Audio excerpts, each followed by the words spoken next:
Hey everybody, this is Dave here at Pulp Alley, and today I'm going to talk about some terrain that we've been making, a project that we've been working on, and I want to show you a couple new molds that we got from Hirst Art Molds. Very, very cool. Before we get too much further, will you take a moment and click that like button? Make sure you're a subscriber, and if you're already a subscriber, then make sure you hit that bell so you'll get a notification when we upload a new video. So this is some pretty cool stuff here. Check this out if I can show you a view here.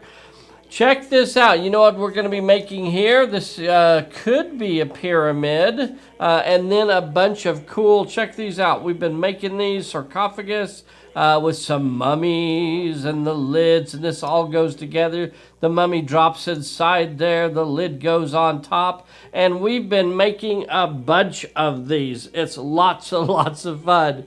So we use these Hirst Art molds, which are these silicone molds, something like this. This one is number 96, pretty sure, yeah, 96. And it's called the Egyptian Pyramid Accessories. And this is kind of like for doing stuff inside your pyramid. So it has these cool pieces where you can make like fire stands and these cool mummies and decorative doors, and then it has a bunch of other odds and ends for doing the walls inside of the temple. Very, very cool, and you know, very modular, because you can make this as big or as little as you want it to be because you're putting it together. It's very, very cool. I like this set. I'm having a lot of fun with it.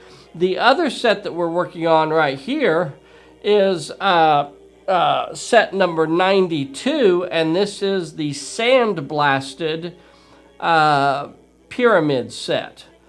And it's sandblasted to give it a little bit more of a worn look, so you can see some cracks and things like that in it. Really, really cool. And again, you know, this is the sort of thing that you can make as big or as small as you really want to make it.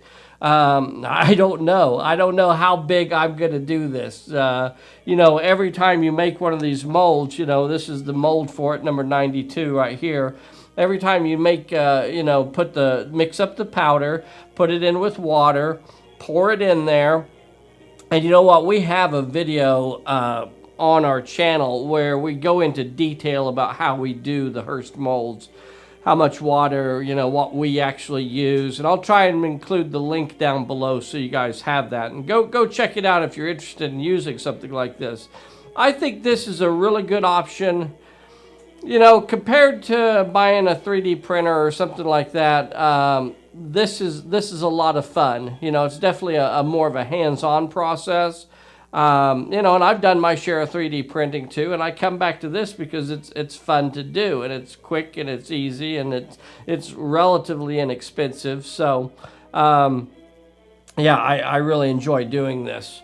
Now, one of the things that I'm going to do, because I want to make a fairly large pyramid, is that I'm going to make an extra mold myself. So I'm going to take some of my pieces here, like these two pieces here, are going to be duplicated over and over again. So since I'm going to need these pieces, you know, I don't know, 20, 30, 200 times. I don't know. Depends on how big we make the pyramid. I want to make a mold that is just for these. So I got my own molding material here. This stuff here. It's, what is it called? Amazing Mold Rubber. In this lovely, lovely pink package.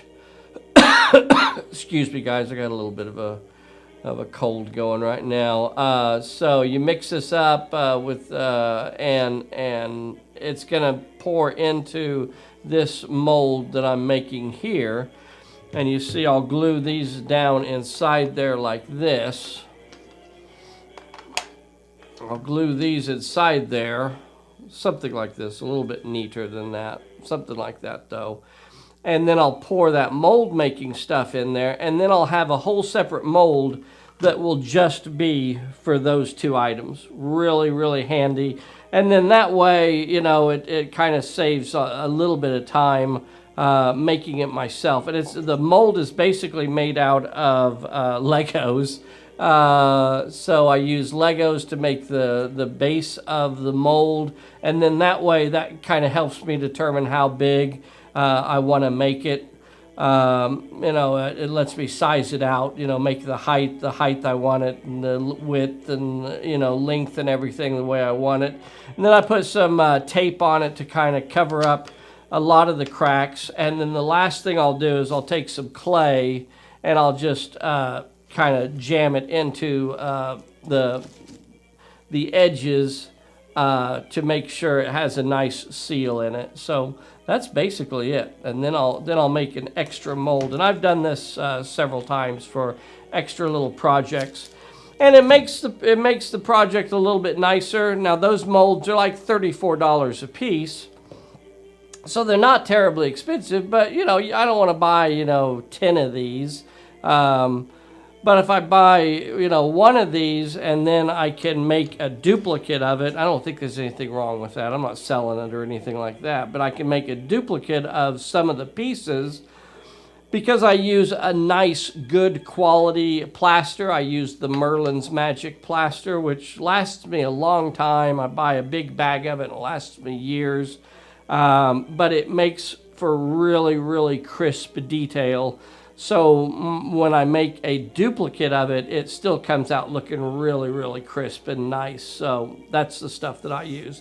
If you have any questions about these molds or any of the Hirst stuff, be sure and take a look at the links down below where I'm going to link to the videos that we've made previously and give you all the details about how we go through making these sorts of projects.